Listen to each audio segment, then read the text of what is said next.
YCP MLC Duvvada Srinivas ఇంటి వద్ద శుక్రవారం అర్ధరాత్రి హైడ్రామా చోటు చేసుకుంది. శ్రీకాకుళం వైసీపీ ఎమ్మెల్సీ దువ్వాడ శ్రీనివాస్ తన కొత్త ఇంట్లో ఇంకో మహిళతో ఉన్నాడని శుక్రవారం పెద్ద కుమార్తె హైందవితో పాటు ఆయన భార్య దువ్వాడ వాణి శ్రీనివాస్ నివాసం వద్దకు వచ్చారు. భార్య వాణి ఇద్దరు కుమార్తెలను ఇంట్లో రానివ్వడం లేదంటూ అర్ధరాత్రి ఇంటి ముందు గొడవకు దిగారు. ఇంటి గేట్లను బలవంతంగా తెరిచే ప్రయత్నం చేశారు. గేట్లు ఓపెన్ కాకపోవడంతో డోర్లను కట్టర్లతో కట్ చేశారు. ఆ తర్వాత లోపలికి వెళ్లారు. ఈ నేపథ్యంలో భార్య పిల్లలను బూతులు తిడుతూ వారిపైకి దువ్వాడ దూసుకెళ్లాడు. తన ఇంటిపైకి దాడి చేయడానికే వచ్చారంటూ దువ్వాడ శ్రీనివాస్ ఆరోపించాడు. ఈ సమయంలో దువ్వాడ శ్రీనివాస్ ఆయన భార్య వాణి మధ్య తీవ్ర స్థాయిలో వాగ్వాదం జరిగింది. సమాచారం అందుకున్న పోలీసులు శ్రీనివాస్ ఇంటి వద్దకు భారీగా చేరుకున్నారు.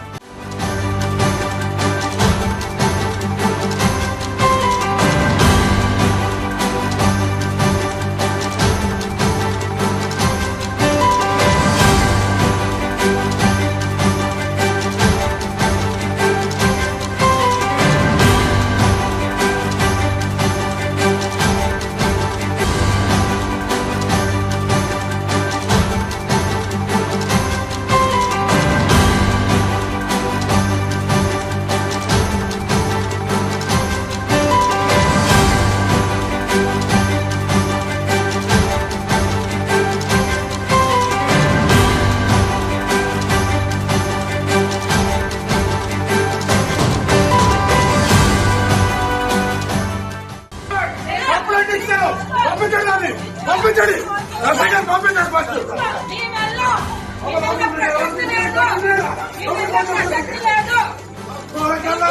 ఎవరు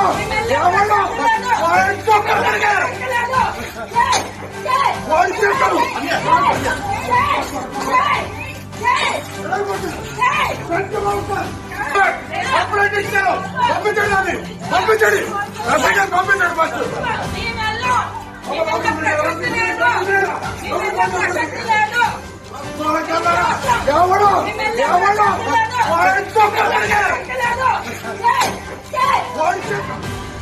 పబ్లిక్ గా ఆవిడ ఒక మాట అన్నారు మేడం. మీరు అన్ని ఛానల్లో ఇచ్చిన ఇంటర్వ్యూలో కూడాను ఆవిడని తప్పుగా పట్టారు. కొంతమంది నేను ఒక మంచి డాన్స్ టీచర్ని, నేను చాలా మందికి విద్య నేర్పాను, అటువంటి నా పైన అపనిందనలు ఆరోపణలు చేస్తున్నారు, నేను చాలా మందిని ఇబ్బంది పెట్టాను, మహిళలతో తప్పుడు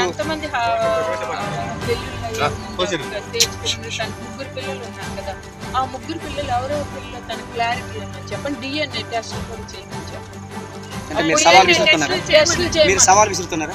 డిఎన్ఏ టెస్ట్లు తన పిల్లలు ఎవరితో పుట్టారు అనేది, దాని క్యారెక్టర్ ఎలాంటిది అనేది మేము బ్లేమ్ చేయడం కాదు, టెస్ట్లు చేయాలి. టెస్ట్లు చేస్తే రిజల్ట్ వస్తుంది కదా. మేము ఏ వ్యక్తి పేర్లు చెప్పం బయటకి.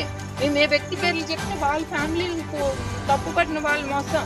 ఈయన క్యారెక్టర్ కోసమే నేను ఎవరితో ఏ విషయాలు, ఎందుకంటే నా ఫ్యామిలీలో నా పిల్లల జీవితాల్లో మాకు ఇబ్బంది పెట్టింది కాబట్టి. లేకపోతే ఎంతో మంది ఎవరో వెళ్తుంటారు పోతుంటారు, మాకు రోడ్ల మీద వెళ్ళండి. కూడా ఒక ఉన్నతమైన కుటుంబము, ఒక న్యాయ వ్యవస్థకి సంబంధించిన కుటుంబంతో నా యొక్క బంధం ఉంది కదా. ఇవే చేసేదండి అంటే వేరే వాళ్ళ లైఫ్ లోకి వచ్చి వేరే వాళ్ళ లైఫ్ మేడం, చివరిగా మీరు ఏం కోరుకుంటున్నారు? మా ఇళ్లలో ఇలాంటి ఇల్లీగల్ అఫైర్స్ అనేవి మేము ఊరుకోమండి. మేము పొలిటికల్ లీడర్స్ గా మాకు ఒక రిప్యుటేషన్ పద్ధతి పాడు ఉందండి. మా ఫ్యామిలీస్ ని మా పిల్లల్ని డ్యామేజ్ చేస్తానంటే మేము ఊరుకునే పరిస్థితి లేదండి. అదే మా ఫైనల్. శ్రీను గారు మేమైతే పెళ్లి చేసుకోలేదు. ఎందుకంటే ఇల్లీగల్గా పెళ్లి చేసుకోవడం అనేది చాలా తప్పు. ఎందుకంటే నాకు డైవర్స్ అవ్వలేదు, అతనికి కూడా డైవర్స్ అవ్వలేదు. సో మేము ఎక్కడ కూడా మ్యారేజ్ చేసుకోలేదు. నేను అతనితో ఉంటున్నాను. అతను నాకు ఒక ఫ్రెండ్, ఒక ఫిలాసఫర్, ఒక గైడ్, అన్నీ అతనే నాకు. ఎందుకంటే నేను సూసైడ్ చేసుకోవాల్సిన సిచ్యువేషన్ వచ్చినప్పుడు నువ్వు అలా ఏం చేసుకోవద్దు, నేను ఉన్నాను, నీకు ధైర్యంగా ఉంటాను, నువ్వు అధైర్య పడుకో, నాకు ధైర్యాన్ని ఇచ్చి నన్ను అతను ఒక సెక్యూర్డ్గా ఉంచుతున్నారు. దాంట్లో తప్పేమీ లేదు కదా. నేను వాళ్ళ ఫ్యామిలీలో సహజీవనం ఎలా అవుతుందండి? అడల్టరీ అనుకోవచ్చు కదా. సహజీవనం అనేది పెళ్లి కాని వాళ్ళు చేసేది సహజీవనం అంటారు. పెళ్ళైన ఇద్దరు అమ్మాయి అబ్బాయి చేసేది అడల్టరీ అంటారు. అడల్టరీకి ఎక్కడ సుప్రీంకోర్టులో కూడా ఇది ఏం లేదు.